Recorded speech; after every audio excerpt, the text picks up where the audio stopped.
Hey, what's up guys? Welcome to the channel. This Saturday is UFC 282, and in the main event, we have a light heavyweight title fight, Jiri Blachowicz versus Magomed Ankalaev, and this is going to be my full breakdown and prediction. I've already done a bunch of UFC 282 prediction videos.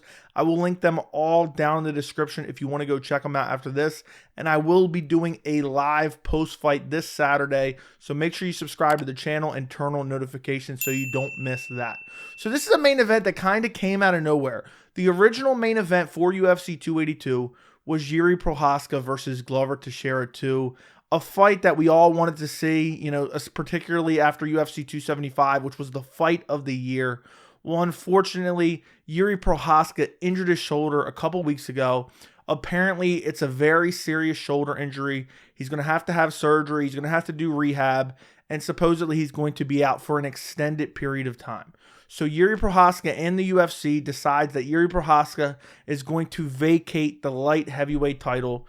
Well, the UFC then decided, okay, well, who's next in line now that Jiri Prochazka is out of the picture? And they decided that Magomed Ankalaev was the next most deserving. They offered Glover Teixeira the Magomed Ankalaev fight. Glover Teixeira, and I understand this. People are kind of shitting on him for it. I understand it 100%. Glover Teixeira didn't want to fight Magomed Ankalaev on 2 weeks' notice. He asked the UFC for more time. The UFC couldn't give him more time because they needed a main event for UFC 282. So then in turn, they take the original co-main event, which was Jiri Prochazka versus Magomed Ankalaev. They elevate that to the main event, and they put the undisputed UFC light heavyweight title on the line. Now Glover Teixeira is in no man's land. Maybe he fights the winner of this fight. I'm not 100% sure. We'll have to see how it goes. Glover Teixeira is getting up there in age. He's close to retirement. There was a lot of speculation. If he beat Jiri Prochazka in the rematch, he may retire. So who knows what's going to happen after this fight? Maybe Jiri Prochazka is able to return and fight the winner of this fight. It all depends on his shoulder and when he's able to get back to 100% and return to the UFC. But nonetheless, now we get Jiri Blachowicz versus Magomed Ankalaev, which I think is a very compelling fight. You have Jiri Blachowicz, who's a former light heavyweight champion, who lost his belt to Glover Teixeira last year at UFC 267 in a dominant loss. And then you have Magomed Ankalaev, who a lot of people have speculated for a while is a future contender and a future champion, and now he finally gets his shot at the belt. It's a weird situation, though, how this all came together, but nonetheless, this is a very compelling matchup. You have Jiri Blachowicz, who can knock anybody out in the division, and then you have young, hungry, savage in Magomed Ankalaev, who's very well-rounded, who's looked very good, who just got a big win over Anthony Smith, which is kind of muddied by, you know, an injury to Anthony Smith, but nonetheless, it was a solid win, and now we get to see Jiri Blachowicz with a chance to reclaim the light heavyweight title and become a two-time light heavyweight champion, which would be insane. So this is a very important fight for both guys, because if Jiri Blachowicz loses this fight at his age, he's probably not going to get another title shot. And for Magomed Ankalaev, you know, he's still young. He could rebuild if he lost this fight. But to lose to an older guy like Jiri Blachowicz would set him back for a while, in my opinion. He would have to win, you know, 2 or 3 more fights potentially before he got another title shot. So if you look at the tail of the tape for this fight, you have Jiri Blachowicz, who's 29-9, Magomed Ankalaev, who's 18-1. Jan is ranked number 2. Magomed is ranked number 3 in the UFC official rankings. Jan is 39 years old. Magomed is 30 years old. Jan is 6'2". Magomed is 6'3". Jan has a 78-inch reach, and Magomed has a 75-inch reach. So a 3-inch reach advantage for Jiri Blachowicz and a massive youth advantage for Magomed Ankalaev. So if you look at Magomed Ankalaev, 18 pro MMA wins, 10 by knockout, 8 by decision. He's never won a fight via submission. He has 1 loss on his MMA record, and that is via submission. We'll talk about that fight in a second. He comes into this fight on a massive win streak. His last fight was against Anthony Smith at UFC 277. And going into this fight, a lot of people thought that if Magomed Ankalaev goes out there and gets an impressive victory over Anthony Smith, he was probably going to get the next title fight against Jiri Prochazka. That ultimately didn't happen because the UFC decided to go with Jiri Prochazka versus Glover Teixeira 2.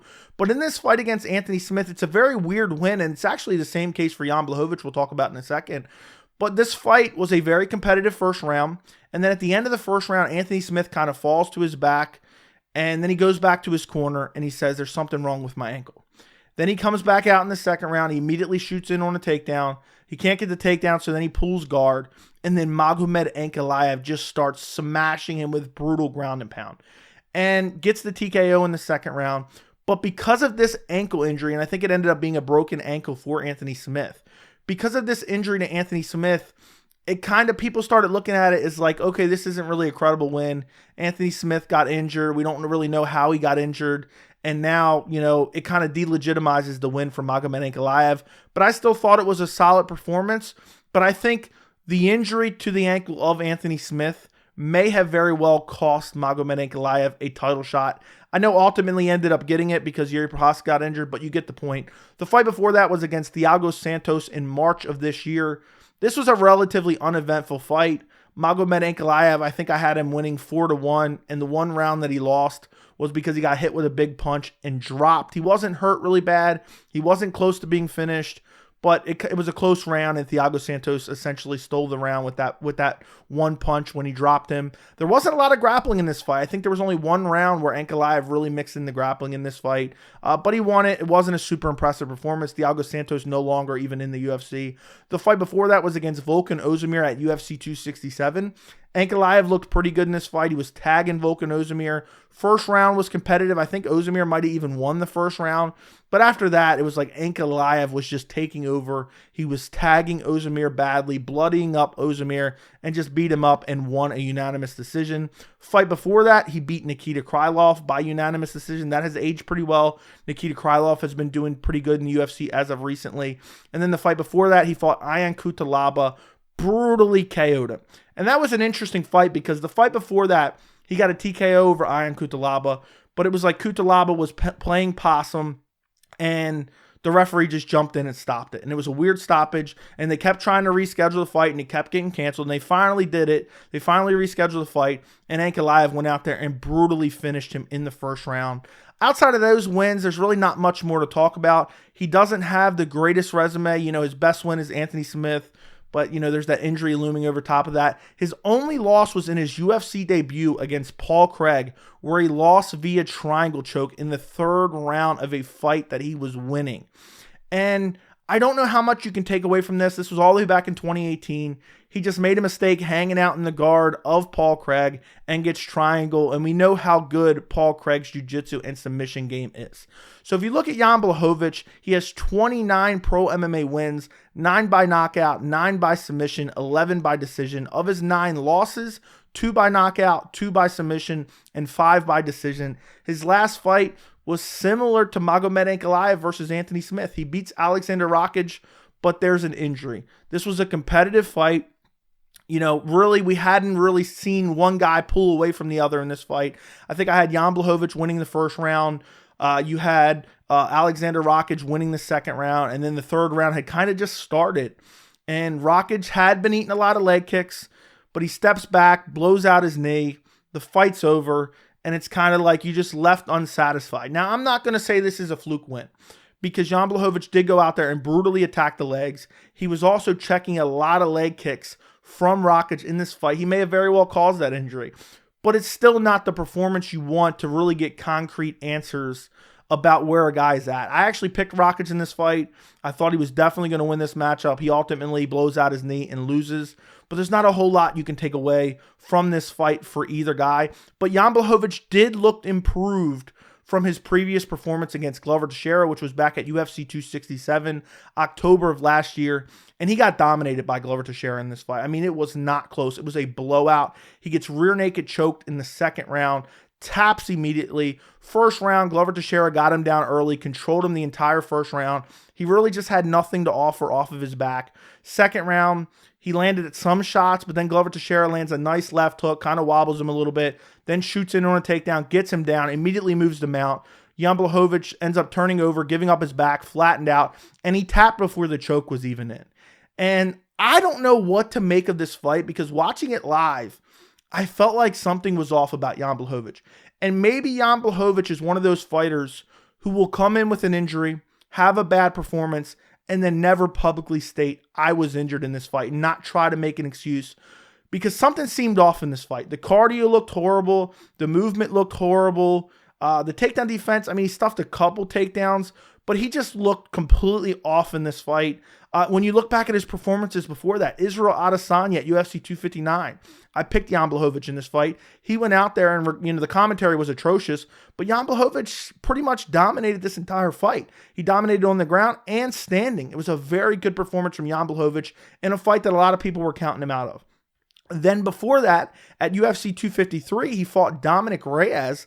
A lot of people were counting him out in this fight too, myself as well, because Dominic Reyes was just coming off that close fight against John Jones. I thought Dominic Reyes was just more athletic, younger, faster, was going to win this fight. Jan Blachowicz goes out there and bludgeons him, absolutely destroys him with body kicks, lands good shots, and eventually finishes him in the second round. The fight before that, he beat Corey Anderson via KO, and Jan Blachowicz had this amazing career resurgence because at one point, he had lost 4 out of 5 in the UFC back in like 2014, 2015. Then he has this career resurgence, ends up becoming the UFC light heavyweight champion. Who would have predicted that? And, now he has an opportunity to gain the belt back, but he is fighting a very tough fighter in Magomed Ankalaev. And one thing I actually love about this fight, even though it was last minute, now it's for the title, but it was kind of last minute, I am so happy that neither one of these fighters is taking this fight on short notice. They were already scheduled to fight each other. It was supposed to be 3 rounds. Now it's 5 rounds. So that is going to be kind of interesting how their cardio holds up. But it's not like, we had somebody move up to fight Glover Teixeira on short notice. I wouldn't have want to see... I would have liked to see Ankalaev versus Teixeira, but I hate that fight on short notice. I like to see both guys have full camps for each other, and then that way we can see the best version where they game plan for the fighter, and they come out and they really can't have any excuses. So this is the fight that both guys were supposed to have at UFC 282 to begin with, and I think it's an interesting stylistic matchup because Jan Blachowicz has amazing striking. I actually think it's underrated. He has great body kicks. He has great leg kicks. He does very well checking leg kicks as well. And then he has nasty power in his hands. He has the legendary Polish power. And for Magomed Ankalaev, we haven't seen a whole lot of him yet, but he's very well-rounded. He has good striking. He has good power. He has good wrestling. He has decent jiu-jitsu. And Magomed Ankalaev has looked good, but he hasn't really fought that elite of the elite outside of Anthony Smith. But I think Jan Blachowicz is a totally different beast. And this fight, I honestly feel like can go many ways. If Jan Blachowicz wins this fight, I think Magomed Ankalaev gets brutally KO'd, gets clipped with a left hand by Jan Blachowicz, and gets put to sleep. I don't see Jan Blachowicz winning a decision. I don't see Jan Blachowicz going out there and submitting Magomed Ankalaev. For Ankalaev, I see him winning this fight 2 possible ways. I could see him winning a relatively boring decision, or I could see him getting a finish in the later rounds. I don't think it's very likely that he gets a decision or that he gets a submission in this fight. This is a tough fight to pick just because, for me, I look at that Glover Teixeira fight and I think Magomed Ankalaev is definitely going to win this fight. But then you go back and you compare that to the Alexander Rakic fight, which is the more recent fight for Jan Blachowicz. And Jan Blachowicz in that Glover Teixeira fight just looked completely off. I don't know if he was sick. I don't know if he was injured. Maybe it was nothing. Maybe that's just how good Glover Teixeira is. But that fight completely throws me off. So I had a little bit of trouble picking this fight. But I'm going to stick with my original prediction. I am going with Magomed Ankalaev via 3rd round TKO. I also think it's very likely that we could see Magomed Ankalaev win via decision. But my early prediction, I was sticking with Magomed Ankalaev. I had him, as soon as this fight was announced, initially I said Ankalaev is going to win this fight. I'm very confident in him. And I went back and watched some tape. And while I think Jan Blachowicz can win this fight, I just think there's too many factors against him. He's older now. Magomed Ankalaev super well-rounded. I think Magomed Ankalaev is faster. And I just think Jan has the power, but Magomed Ankalaev has great footwork. He has good head movement. He's super defensively responsible. He's very technical on the feet.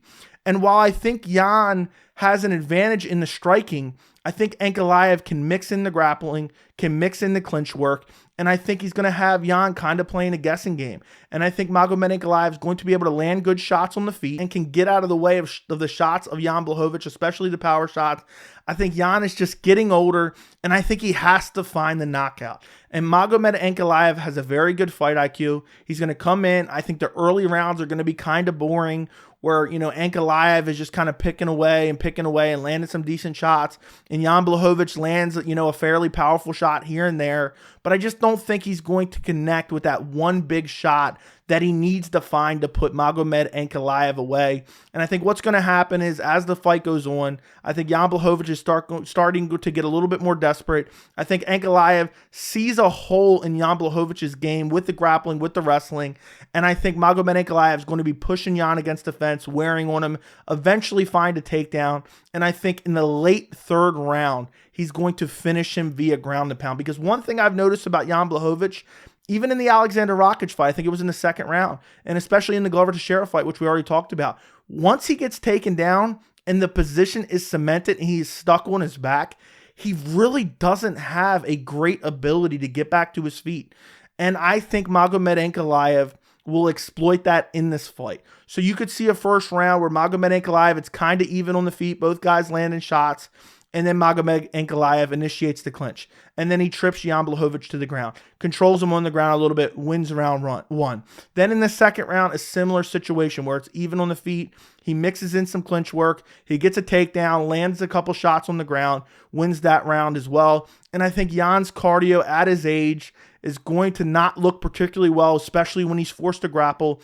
And I think come that third round, he's going to kind of give up. He's going to be on his back. He's just not going to have the willingness to just stay in this fight. And I think he's going to get, try to scramble back to his feet. But I think Ankalaev is just going to go start getting super aggressive with the ground and pound. And I think he's going to finish Jan Blachowicz in the third round.